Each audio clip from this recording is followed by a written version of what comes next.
Почитувани, добар ден и добро ни дојдовте во програмата Радио што се гледа. Денеска ќе проговориме на актуелни теми кои што се однесуваат на земјоделството. Со нас тука е Ели Ристеска од земјоделската аптека Фиталија и ќе се држиме на она мото кое што земјоделската аптека Фиталија го има, а тоа е Фиталија секогаш со земјоделците.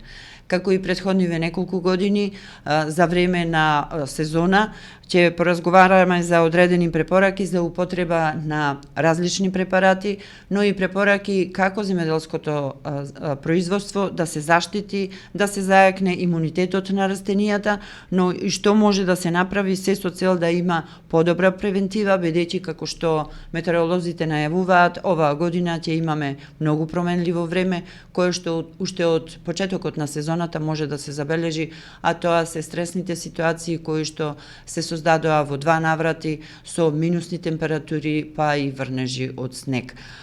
Добре ни дојде Ели во студиото на Радио Пела. Ви благодарам на поканата, ви благодарам на довербата и на долгогодишната соработка.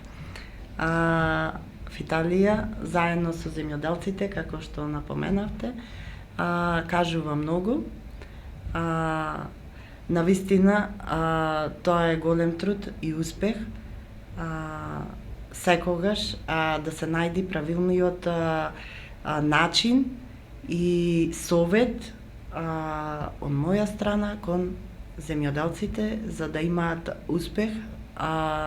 Се стремиме кон висок принос и земјоделството да оди во погорна линија и да одиме да се стремиме кон оти само во земјоделието е успехот. Ако нема од што да се храниме како нација, нема никаде да стигнеме. Затоа и токму одиме со тие совети за кои што ќе проговориме и денеска. Рековме на почетокот од разговорот би проговориле за она какви се штети предизвикаат тие минусни температури. Значи, изминативе денови бевме сведоци на нешто кое што ретко се случува.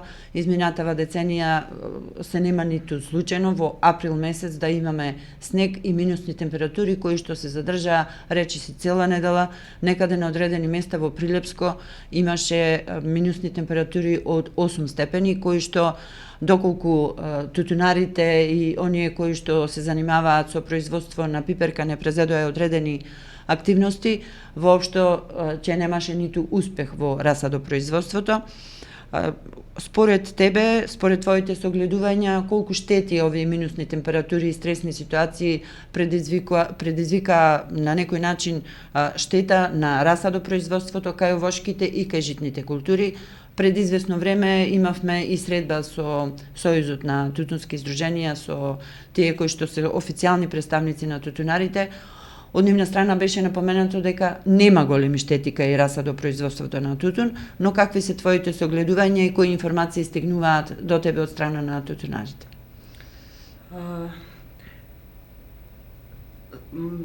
Треба да бидеме среќни што стварно во овие услови кои што не изненадија, не се секојдневни, не се секоја година и не се нормални. Нема многу штети предизвикано, но предизвика стрес и паника кај самите земјоделци и нормално нов начин, друг начин на заштита кај културите. Па негде околу 10% да, има штета предизвикано во расадопроизводството, без разлика дали е пипер или тутун. Кај оние што се во пластеници, мислам дека си тераат под нормално темпо, нема кај нив сериозни штети, ама нема ни кај расадопроизводството на тутун и пипер. На отворено, конвенционално. Да, спрема како што бевме уплашени. Во воштарството има доста штети предизвикано во одредени региони и зависи за какво воштие станува збор. годинава ќе биде сиромашна година, ќе нема да си касниме овошје. За жално тоа е што е. Иначе да се задржиме за после оние шокови што беа, кои се задржаа една недела. Снег никој не очекуваше во месец април. И сега после шокот следува нов шок. Заради тоа што со самото кревање на високите температури, вчера, мислам минатава ден, имаше доста високи температури, околу 20 степен. Тогаш, значи, се гледа од штетите што се направени во минусни температури. И Тогаш може да се види. Да, и кога ќе се кренат температурите, најмногу се гледа штетата која е и како реагира самата култура. Но добро е, нема многу големи штети, освен штети предизвикани од човечки фактор. Самите земјоделци во одредени региони си прскаа со антифриз на најлоните и му направија попатен стрес на културата, а и самите, значи, си направија дополнителен трошок и дополнителна работа. Самата култура, мислам, расадите му секако со врела вода попарени. Тоа ти е исто, мислам, загушување на културата од јаглероден моноксид, ради тоа што самата култура како што е покријана со најлонот и од озгора на најлонот се прска антифризот, но влегува воздух пребогат со јаглероден моноксид и други агенси кои што се штетни за културата и автоматски иди до колапс и за кратко време може да настапи и смрт ако не се преземат соодветни мерки. Оваа година стварно не е изводливо за тарана, ради тоа што почвата не е затоплена и нема услови доволно да се испушти една молекула на вода за самата култура да ја прими во нитритна форма, а NH4 ако остани во таа форма во почвата, тоа е најотровниот газ, односно амоњакот. Амоњакот е, мислам, сами си го ставаме во почвата и затоа викам од човечки фактор, појчето се стресовите него од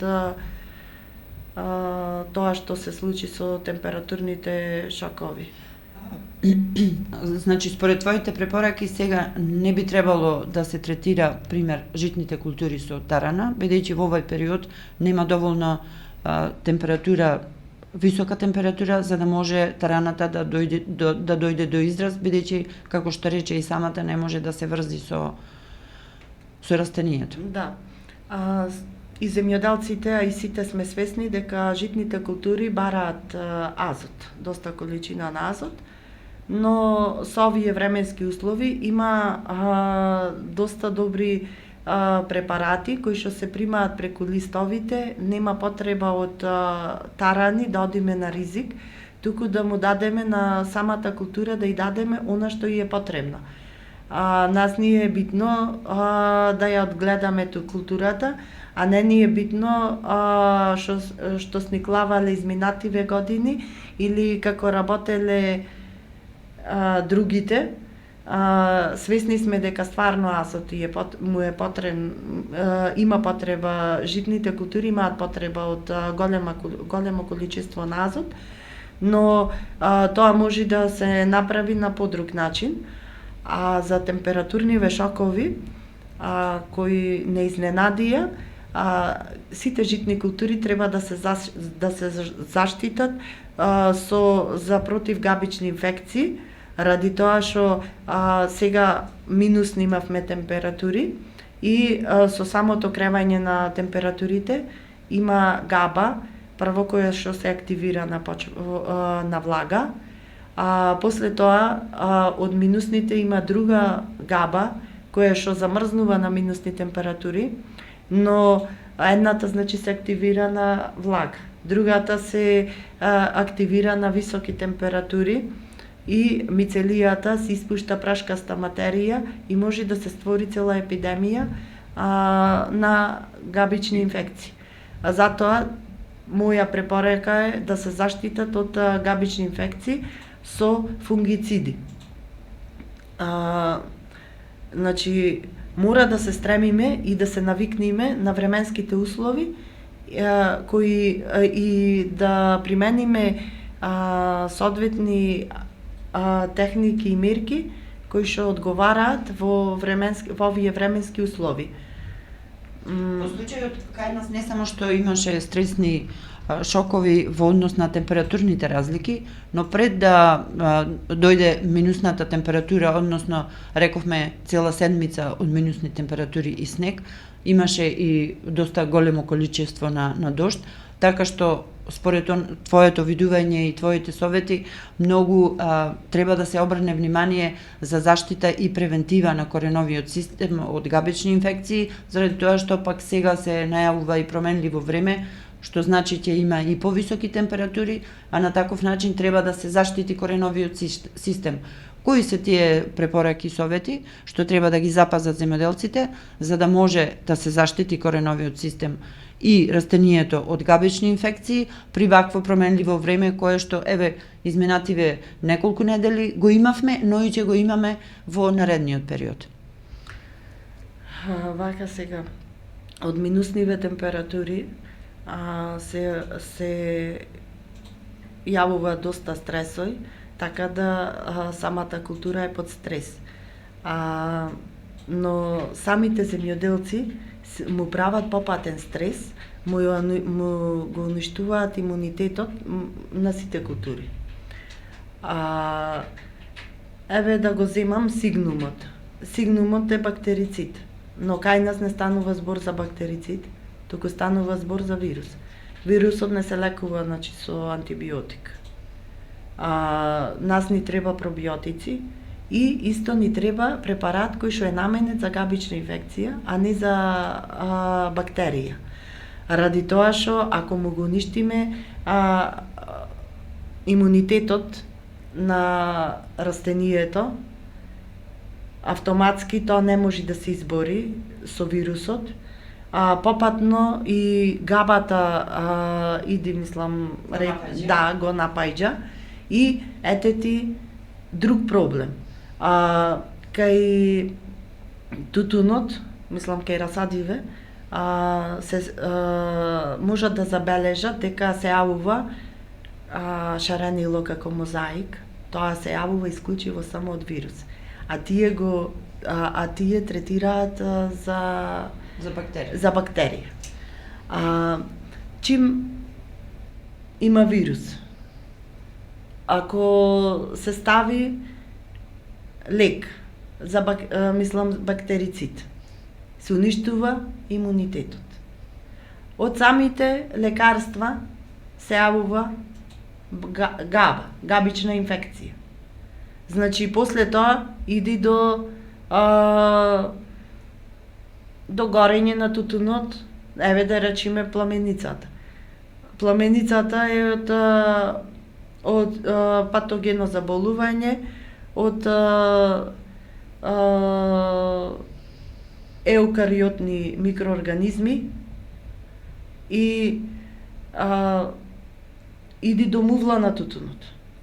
Не само до горење, туку иди до мувла на тутунот. Значи, таа е причинителот. Друго, има во почвата, значи, габа која што се јавува на влага. Имавме доста влага. Сега, наместо да ја лекуваме габичнава инфекција, ние лекуваме бактерија која што не постои. И автоматски вирусот останува, имунитетот се намалува и се буваат 300 видови на габични инфекции. Веќе си се размножуваат и тоа ти е напад на габични инфекции и кој како што се размножува, колку има во поголем број, колку се застапени во поголем број, толку иди до уништување на културата. Значи, во основа треба да се води повеќе сметка и грижа за тоа да се зајакне имунитетот на растенијата. Да. Претпоставувам дека вие имате од вашите програми кои што ги имате како земјоделска аптека комбинирани ѓубрива минерални кои што можат да помогнат и како заштита и превентива од разни бактериски инфекции и вирусни инфекции, но претпоставувам и за зајакнување на кореновиот систем. Исто така делуваат и како ѓубрива, минерални ѓубрива, кои од овие тука кои што ги имаме во моментов тука со нас, ги препорачувате за овој период, за да може превентивно да се делува пред, еве како што најавивме, променливото време кое што не очекува. Тобако сероти е многу добро ѓубриво, направено во Шпанија, во лабораториите нивни. Тоа ти е исцрпен материјал од покрај вулкански маси. Си има во него се што му е потребно на една култура. Плюс и врши и дезинфекција на... Едноставно го разработува површинскиот слој на почвата и почвата станува побогата, и повеќе може да се справи, да се бори со било кои стресови и шокови. Амалгеролот е единствен препарат кој што е наменет за високи и ниски температури. Значи достигнува го спасува растението, односно ја спасува културата од минус 20 до плюс над 50 степен. Значи тоа е многу битен детал. Еднаш неделно се третира. Значи земјоделци кои што си го истретираја било тутун, било пипер, има доста добри резултати. И то не ставаја дупли најлони, туку со еден најлон си истретира пред мразо и после мразо. Оние што немаат истретирано, можат да си после стресниве ситуации, еднаш неделно да го третираат, но го дава побрзо опоравување од стресни ситуации кои ги претрпело растението, односно културата, која што е опфатена од шоки, од климатскиве услови кои што не изненадија и не беа очекувани. Мислам, тие беа очекувани. Јас апелирав уште пред 2 месеци дека ќе биде турбулентно, дека ќе има осцилации и дека треба да се заштитат соодветен начин, дека не е на традиционалното, за да имаат успех, и малку требаше покасно да се започне со садење, сеење на тутунот, на пиперот или било која култура, пошто очекуваниот бран кој што не одмина пред една недела беше очекуван. Најавен беше. Сега колку мислам никој не можеше да претпостави дека снег ќе падне толку многу и дека ќе се задржи, но со сигурност беа најавени ниски температури до минус 6, но ете достигнаа и до минус 8. Така. Сега веќе се најавуваат веќе во одредени региони, па и во Прилепско, дека ќе започне расадувањето на тутунот, веќе некои ги подготвуваат површините онаму каде што може да се влезе, бидејќи рековме имаше и доста врнежи од дожд, па и од снегот. Кои се препораките ваши во смисла на тоа да се помогне за расадот кој што е веќе готов и може да се расадува на нива, да може превентивно да се делува и да се заштити растението кога ќе се донесе и ќе се расади на нивата. Од овие тука што ги имаме препарати, дали некој го препорачувате, бидејќи рековме дека еднаш неделно тие два можат веќе да се нанесуваат како во форма на леи. Овие сите препарати можат во комбинација да се ставаат на самата култура. НК12 исто е така многу добар препарат со висок процент на аминокиселини, морски алги и има застапено 12% основен азот и калиум. но висок процент на аминокиселини. Амино 16 содржи 16 аминокиселини, а за разлика од НК12 содржи над 50 аминокиселини и затоа се јавува за 3 дена, мислам, од кога ќе се истретира, ефектот е за 3 дена, брзо делува и брзо самата култура се опоравува. Пастата кафаро, да напоменам, значи таа е замена за се, тоа ти е прочистен бакар, кој што е влезен во IPM програмата, органски, со тројно дејство, се меша со се и спречува од сите видови на габични инфекции. Значи, ние сега имаме проблем со габични инфекции, немаме проблем со бактери. Но, ако го уништиме организмот на самата култура, таја добива напад од габични инфекции, не може, значи, да се избори, то никој не може да се избори со габични инфекции, но не може да се избори со вирусот и паѓа имунитетот и габата си го прави своето. Значи, стрикно за габични инфекции. Не ни треба нас бактерицид. Нас ни треба фунгицид кој што е наменет за габа. Значи, ние треба да се справиме од габа, не од бактерија. Зато сигнумот не делува, че го истретираат и по 5 дена пајџа се гори и имунитетот му го уништиле скроз. Кај на моменти, мислам, на одредени делои гори, а на одредени делои затајува, не може ни да расти, ни да се нормализира. Секако, значи, од шоков што ни беше, самата култура и да не ја истретираме и да ја истретираме, затаена бавно расти. Но ние прво треба да се справиме од габата, а тоа е само со ова паста кафарово, мислам, со бакарот, кој што не е, значи, бакар, како што се употребувал традиционално, туку овој се меша со се и има тројно дејство. Пошто така му е формулата со тројно дејство.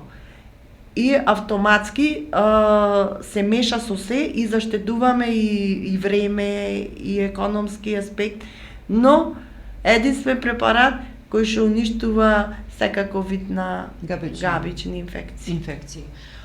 Тоа е добро да се напомене, значи, како што рековме, доаѓа време за многу скоро, бидејќи и годинава расадопроизводството започна во една фаза од февруари, кое што, еве, ако гледаме уназад со децении, многу е рано, но сепак, еве, земјоделците почнуваат порано се со цел да имаат поголеми приноси. Во секој случај, овие совети се за подготовка на расадопроизводството, да се зајакне имунитетот, кореновиот систем и кога веќе ќе се пренесе... И обавезно калциум. Да, и кога ќе се пренесе на нивата, тогаш веќе да биде растение кое што ќе може и тој шок да го издржи, односно да може да се пренесе на нива здраво и да може да расте онака како што посакуваме. Во однос на периодот кој што следува е дека ќе имаме секако високи температури за неколку дена над 20 степен, тоа значи дека ќе мора да се третираат растенијата и против инсекти, пред се од зелената вошка. Препорачувате ли сега во моментов да има прскање против инсекти кои што ги напаѓаат растенијата? Пред се рековме, станува збор за расадопроизводство за тутун и за пиперка. Има ли превентива од инсектициди и дали некои од тие препарати кои што се тука помагаат во тој дел? Овде не донесов инсектицид, но инсектициди, значи, треба да се третираат превентивно, а да не чекаме да зафати, мислам, самата култура, а да има напад од инсекти, а ради тоа што сега има, мислам, не очекуваат високи температури, а на високи температури се јавува вошката, белокрилката и ред други новокомпонирани. Да, има и такви. Болвата се јавува на влага, а вошката се јавува на зелената вошка на на високи температури. Доколку е помал расадот, не би препорачала, ради тоа што ќе му дојде попатен шок и уште е мал, ќе дојде до подгорување. Доколку е за предрасадување, обавезно да се истретира и препорачувам од кога ќе се насади на нива, по една недела да се истретираат самата култура, дали пипер, дали тутун, ради тоа што климатските услови ни се изменети и мора да се заштитиме онака професионално како што налагаат условите.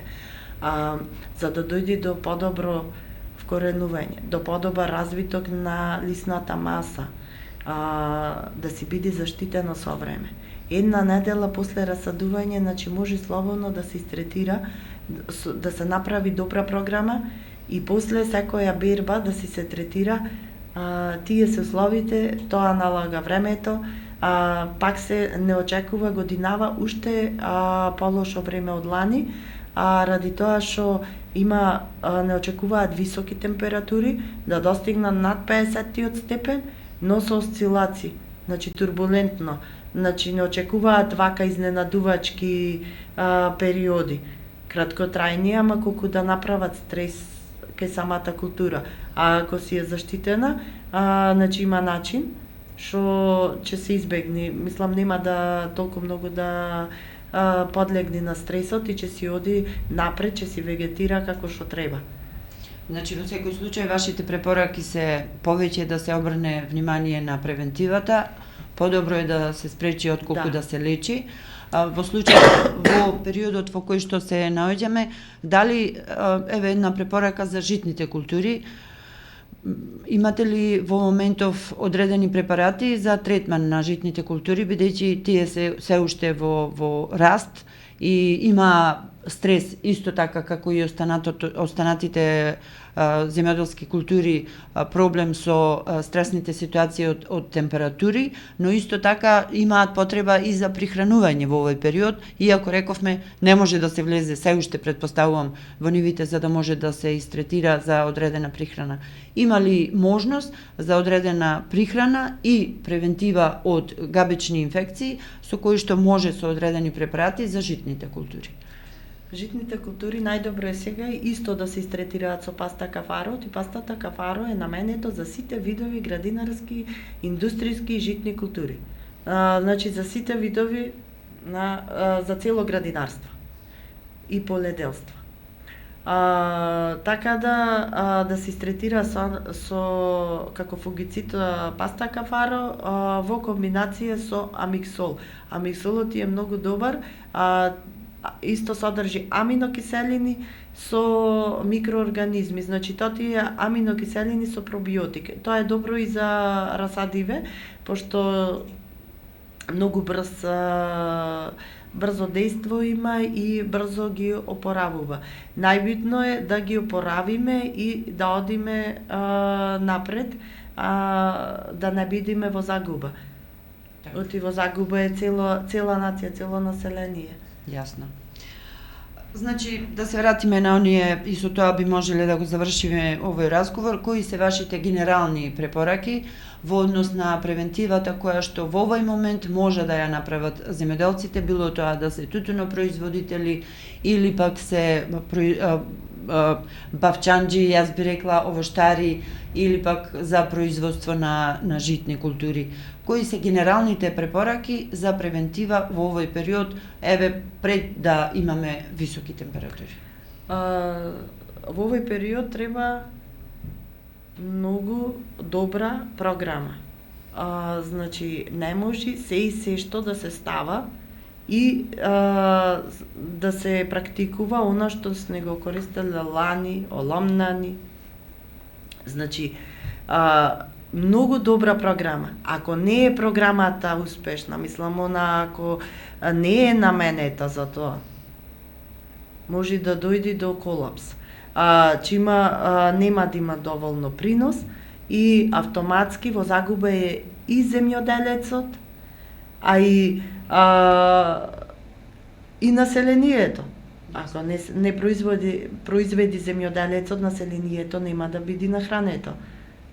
Дали тоа значи дека вие правите индивидуални програми за земјоделците и на каков начин можат да стапат во контакт со вас, во смисла на тоа доколку се појави одреден проблем, како можат да ве контактираат, дали одите на терен, за да можете да согледате каква е состојбата и како може да се помогне? Јас одам на терен, цело време сум достапна и на телефон, а и се најдувам позади катната гаража, стара автобуска, до Бурек Джилница Нада. Контакт телефон 076 291 031. По секое време за било што не мора да се купи, туку и за совет или нешто ако не е јасно, можат да ме исконтактираат, јас сум на располагање и мислам дека се ќе биде окей. Само треба многу да бидат предпазливи да не третираат со фунгицидите. Фунгицидите се многу опасна работа во овој временски период. А ако третираат со се и се што, сите фунгициди не се наменети за овие услови. Тука треба да бидат најмногу предпазливи, оти ќе си го уништат, ќе го уништат имунитетот на самата култура, а со тоа и етети напад од болести, ако не е истретирано наменски и за тоа што треба да биде. Оти негде нема болест, има од временскиве услови пожолтување, запрена е фотосинтезата, тука треба за да се за хлорофилна маса. Кога ќе се кренат температурите, самата култура ќе си оди напред. Негде од габична инфекција, негде од пренацисаност, премногу употреба на фунгициди. Ги замолувам да не ставаат се и се што. И азотни џубрива можат да се стават, но тарана не. Баш тарана, онака во форма како тарана, не. Предпоставувам дека немате проблем во однос на контактирањето, како што рековте и сами. Исто така комуницирате и преку Вибер, можете и одредени фотографии, доколку има одреден проблем да се посоветуваат со вас, доаѓате на терен доколку има потреба да се види на лице место каква е состојбата. А исто така и за доставата може и да не доаѓаат Прилеп доколку се од други градови, слободно може да биде тоа доставата на одредени препарати и преку начините на испорака на тие препарати. Во секој случај, јас се надевам дека овие совети кои што ги имавме денеска ќе им бидат добре дојдени на земјоделците. Уште еднаш да напоменам, земјоделската аптека в Италија е позади катната гаража, стара автобуска станица. Телефонскиот број го кажавме и остануваме на линија. Сите оние кои што сакаат да дознаат нешто повеќе, слободно да ве контактираат. Да. Ви благодарам на поканата. Ви благодарам, Ели Ристеска. Разговаравме за оние проблеми кои што се сега актуелни кај земјоделците во производството на расат, за тутун и за пиперка, исто така и за заштита и превентива од болести за житните култури. Во секој случај ние сме отворени и како редакција, како Радио Пела, но и земјоделската аптека в Италија секогаш е на страната на земјоделците за бесплатни совети, како што и самата рековте дека не е проблем за совет, не мора да набавите од земјоделската аптека в Италија, но битно е земјоделците да бидат информирани дека мора да имаат превентива на своето производство и да го заштитат соодветно пред се, за да не дојде до некаков проблем за кој што потоа ќе се бара лек. Уште еднаш ви благодарам за вниманието и се слушаме и се гледаме во нашата програма Радио што се гледа.